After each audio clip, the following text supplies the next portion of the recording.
Bonjour et bienvenue dans cette vidéo où je vais vous montrer comment installer ou réinstaller Windows. Pour installer Windows 11, on va avoir besoin déjà de créer une clé USB Windows et avoir une autre clé USB avec les pilotes réseau de la carte mère au cas où à l'installation Windows ne reconnaisse pas la carte réseau et on en aura besoin pour installer les pilotes, les mises à jour, etc.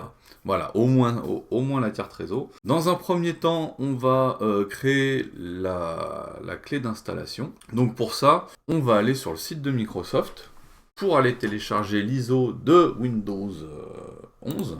Donc hein, pour ça, avec un moteur de recherche style Bing ou Google ou autre, on tape ISO Windows 11. Généralement, c'est dans les premiers liens, on arrive sur cette page. Donc, sur cette page, on a le choix de passer par l'assistant d'installation on va éviter. Télécharger l'image ISO Windows 11 pour les appareils x64. Donc, sélectionnez ce qu'on va télécharger Windows 11. Télécharger. Là, je ne sais pas trop ce qu'il fait. On choisit une langue.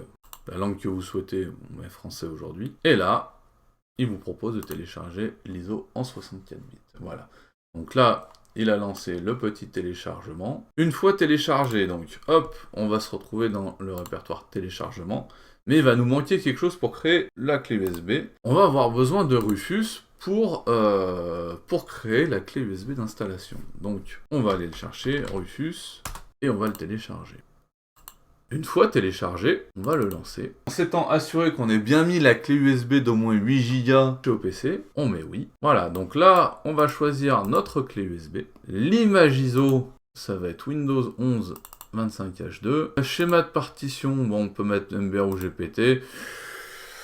MBR, ça permet de démarrer sur les vieilles cartes mères aussi. Maintenant, bon, généralement, on peut laisser GPT pour un démarrage full UEFI. Et quand c'est bon, on fait démarrer et il va nous créer notre clé USB. Ici, on a plusieurs options. Windows 11 à l'installation, il vérifie certaines choses sur votre carte mère. Savoir si la puce TPM est activée ou pas, si vous avez plus de 4 Go de RAM, etc., etc. Par défaut, là, il vous propose de supprimer la nécessité de vérifier le Secure Boot, le TPM, etc. et supprimer la nécessité d'utiliser un compte utilisateur Microsoft en ligne. Ça, c'est plutôt pratique. Ça va vous permettre de faire un compte local et de ne pas être obligé de rentrer votre compte Microsoft à l'installation de Windows. Hein. Et on va désactiver la collecte de données. C'est mieux. Voilà. Allez, et c'est parti, on crée la clé.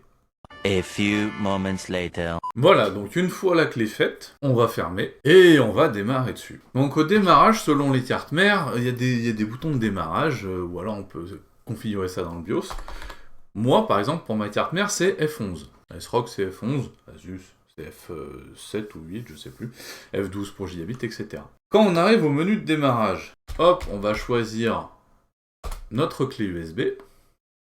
Et normalement, l'installation de Windows aurait démarré. Voilà, l'installation, donc le système d'installation s'est lancé. Donc là, on va pouvoir sélectionner nos paramètres. Donc langage à installer France, format de l'heure France, suivant. Paramètres du clavier français, installer Windows 11.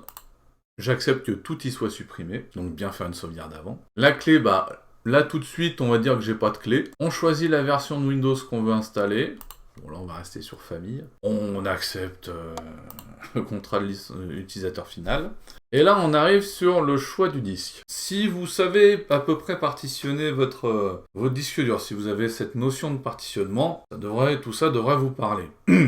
Si vous panez absolument rien à ce qui se passe, on va faire simple. Là, vous voyez, on a la clé USB. Et ici, on a le disque dur.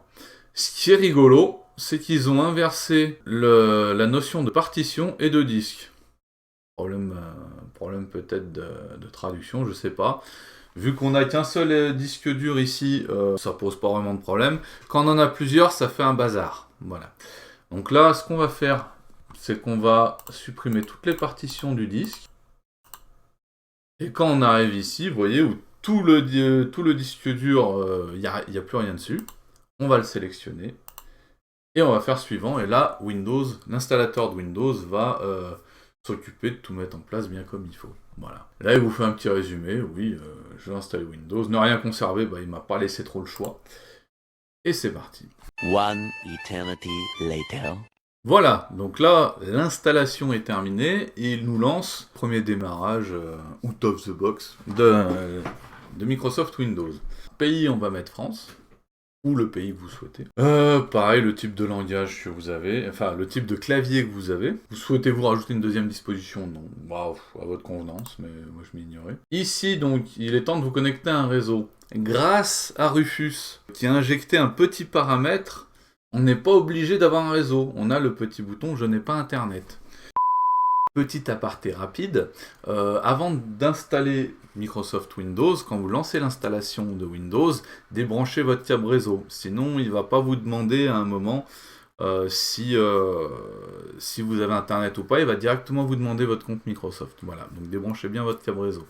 Donc grâce à Rufus, on a le bouton « J'ai pas Internet », donc pas besoin d'avoir un compte Microsoft pour l'installer. Entrez le nom Bob, pas de mot de passe. Pareil, grâce à Rufus, pas besoin de mettre « Ah bah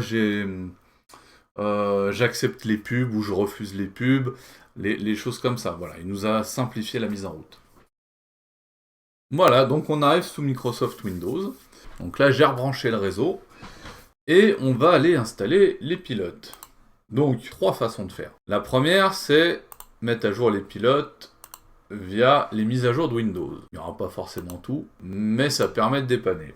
La deuxième solution, c'est d'aller sur le site du constructeur de votre carte mère et de votre carte graphique et de tout votre matériel et de télécharger les pilotes un par un. Voilà. La troisième solution que moi j'aime bien, c'est d'aller de télécharger Snappy Driver. En fait, cette application va scanner tout le matériel que vous avez sur votre appareil, sur votre PC, et installer les pilotes adéquats. Attention, on va dire que c'est pas parfait.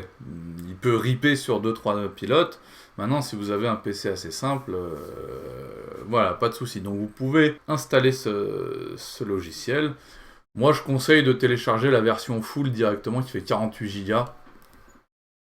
Mais au moins, on est tranquille. Voilà, quand vous l'avez téléchargé et lancé, voilà à quoi ça ressemble. Donc là, vous voyez, il a fait le tour un peu de ce que j'avais sur la machine. Donc s'il y a vous pouvez sélectionner les pilotes que vous voulez installer ou pas. Moi là, dans notre cas, je vais faire sélectionner tout. Vous voyez en haut là, et installer. Et vous voyez, ça installe, voilà, il commence à chauffer, je sais pas si vous entendez. Ça installe les pilotes automatiquement. Voilà, quand c'est terminé, ça ressemble à ça. Vous avez, vous voyez ici, une petite zone qui clignote. L'affichage est bon, tout ça. Là, on va juste vérifier rapidement. Hop, dans le gestionnaire de périphériques, si c'est tout bon. Là, il met un peu de temps parce que je pense qu'il met à jour Windows en tâche de fond. Et vous voyez, on a tous les pilotes de la machine d'installer. Est-ce que c'est les derniers pilotes? Est-ce que c'est les meilleurs? Ça dépend. Mais en tout cas, la machine est fonctionnelle. Ça vous permet de travailler dessus, voire de mettre à jour des pilotes, etc. Voilà. Ensuite, quand les pilotes sont installés, les mises à jour de Windows, donc j'avais lancé tout à l'heure la recherche, et là vous voyez, il vous dit mise à jour disponible, il est en train de les faire, voilà. Voilà en gros comment se passe une installation de Microsoft Windows. C'est pas sorcier. Avant de la faire, bien sûr, sauvegardez vos données, etc. En résumé, je vous ai montré comment télécharger et créer une clé d'installation de Microsoft Windows 11, démarrer dessus, sélectionner le disque où vous souhaitez l'installer, l'installation qui court. Quand c'est installé, d'installer les pilotes. Donc là, moi, je conseille, pour une histoire de rapidité, Snappy Driver, que vous pouvez télécharger sur Internet. Et les mises à jour de Windows qui se font en tâche de fond. Vous le laissez mijoter, généralement sur 3/4 d'heure, 1 heure. Et normalement, c'est tout prêt. Voilà. Donc, c'est la fin de cette vidéo. Ça sort un peu du Linux que je propose d'habitude. Mais bon, c'est toujours bien d'avoir une vidéo qui montre comment on installe Windows pour les débutants qui veulent se débrouiller tout seuls. Voilà. J'espère que donc cette vidéo vous a plu. Si vous avez aimé, petit pouce, petite cloche, commentaire. Ça m'aide pour le référencement avec l'algorithme de YouTube, je vous avoue. Et puis, je vous souhaite une bonne journée. A plus!